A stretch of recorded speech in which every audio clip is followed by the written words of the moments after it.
Imagine you've just seen an ad in the New Haven Register.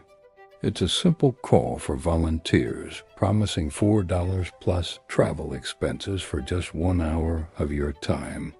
The subject is a study on memory and learning at Yale University.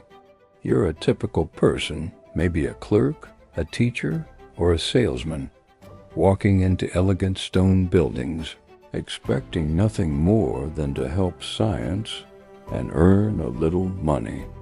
Inside, you are met by a man in a gray technician's coat. He looks professional, sterile, and certain. Beside you stands another volunteer, a pleasant middle-aged man named Mr. Wallace. He seems slightly nervous, but friendly. The experimenter explains the premise. They want to know whether people learn better when mistakes are punished. 2 slips of paper are used to assign roles. You draw yours. It reads teacher. Mr. Wallace draws his and becomes the learner. What you don't know is that both slips say teacher. Mr. Wallace is an actor, and the experiment has already begun before any switch is touched. You are led into a control room where a large, intimidating machine waits. It is the shock generator. 30 switches line its surface, starting at 15 volts and rising step by step to 450 volts. Each switch is clearly labeled, from mild shock to extreme intensity shock, ending with ominous red letters, XXX. Mr. Wallace is taken into another room. You watch as he is strapped into a chair and electrodes are attached to his wrists. Almost casually, he mentions that he has a slight heart condition. The experimenter dismisses the concern, assuring you that the shocks are painful but cause no permanent damage. You receive a sample shock of 45 volts. It stings enough to feel real. The rules are simple. Every time the learner makes a mistake, you must increase the shock level. The microphone is turned on.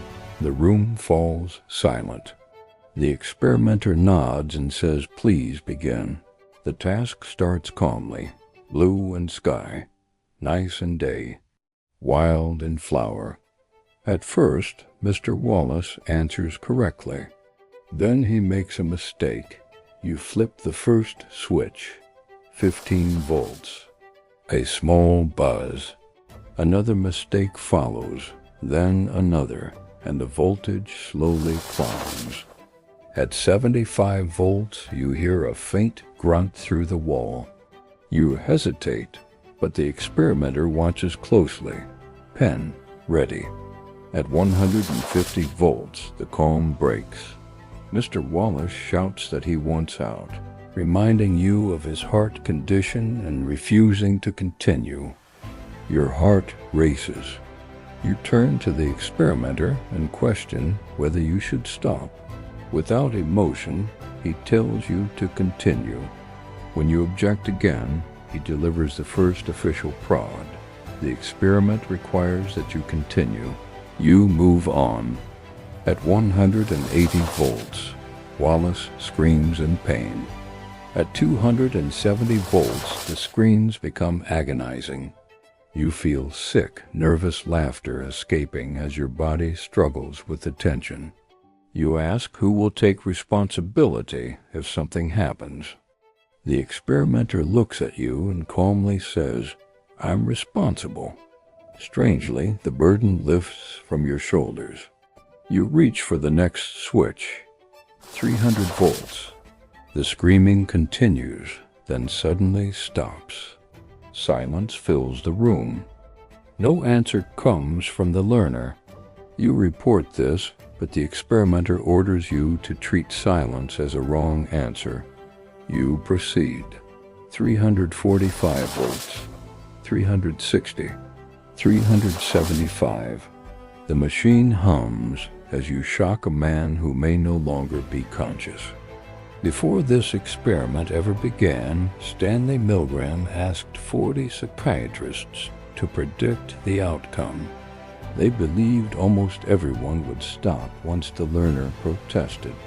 Only 1 in 1,000, they said, would go all the way. They were catastrophically wrong. In reality, 65% of participants obeyed until the final switch. Ordinary people, visibly distressed, trembling and groaning, continued despite their conscience. Milgram explained this through the concept of the agentic state, where people surrender responsibility to authority. When authority is close and legitimate, obedience rises. When victims are distant, empathy fades. Milgram's findings echoed through history, from the Nuremberg trials to the My Lai massacre, showing how ordinary people commit atrocities by following orders. Yet not everyone obeyed. 35% refused to continue. These individuals reached a moral breaking point. Milgram's work warns us of our vulnerability, but also reminds us that awareness gives us the power to resist and choose conscience over obedience. The lab is silent now. The machine is unplugged. What remains is a mirror held up to human nature. By understanding obedience and the agentic state, you gain the ability to recognize pressure when it appears and decide consciously how you will act.